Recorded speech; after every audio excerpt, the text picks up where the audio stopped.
The artist has created a vast universe of emotions within a tiny painting so small that it can fit in your palm.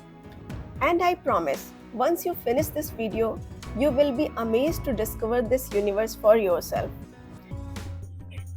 This miniature painting is called Krishna lifting Mount Govardhan. It was painted in Rajasthan, probably in late 17th century in Bikaner court tradition. The story comes from Bhagavad Puran. People of Gokul worshipped Indra, the powerful god of rain. Every year they performed rituals for him, offering prayers, celebrations. But Krishna interrupts them. He asks a dangerous question. Why worship a distant god?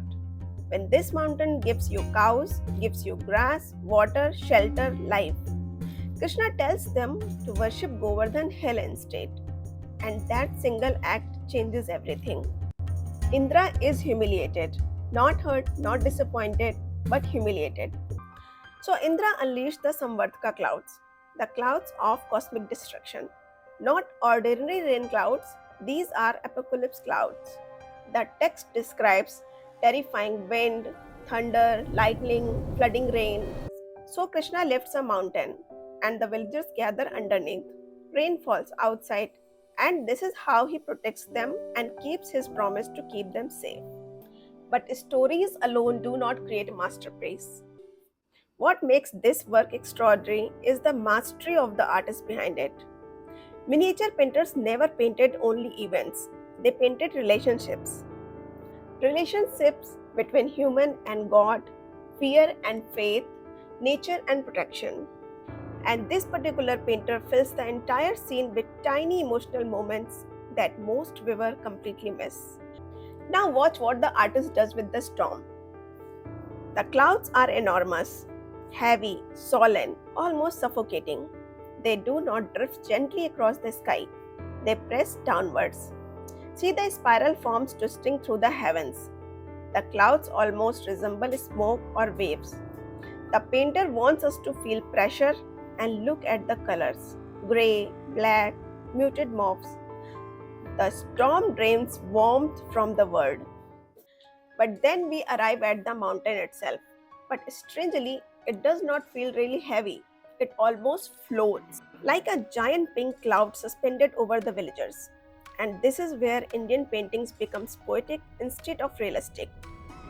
A Western painter may have emphasized weight and struggle, but this artist transforms the mountain into a shelter. Look at the shape. It curves protectively, almost like a canopy, almost like a roof of a temple.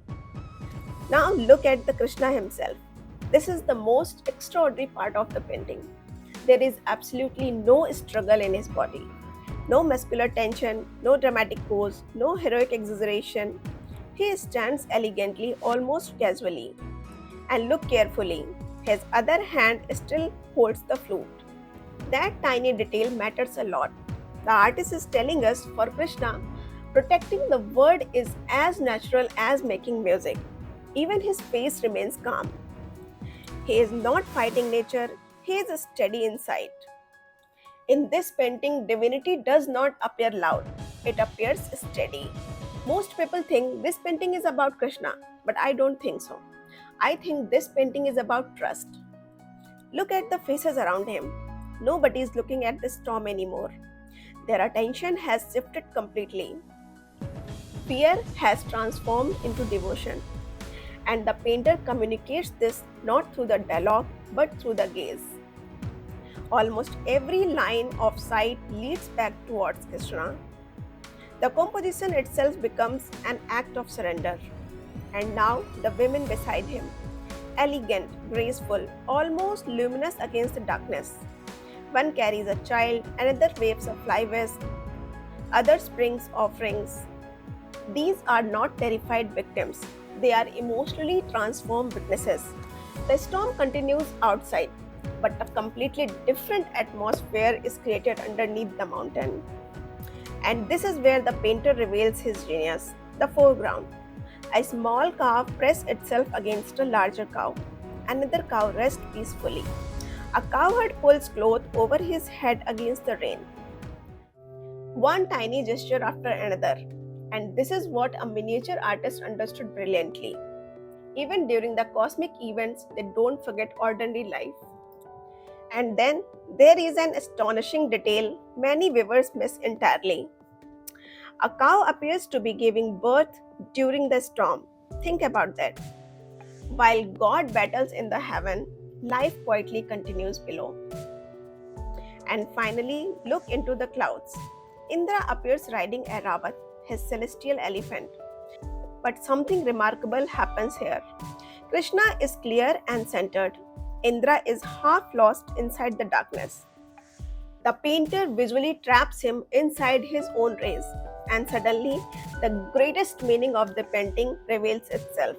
The god of storm has become part of the storm, but Krishna remains untouched by it.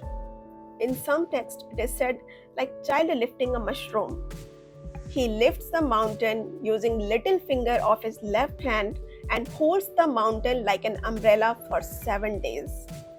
Now, this may seem unreal and impossible, and actually, I don't know whether this happened or not, but I feel nothing is impossible.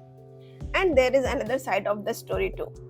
For a person like Krishna, facing a problem as huge as a mountain is a game. He can handle it effortlessly with the little finger of his left hand. A painting does not become powerful when it merely shows an event. It becomes powerful when it shows human emotions. And maybe that is why this painting still feels alive after centuries. And the silent piece of paper and pigment can still make us feel protected.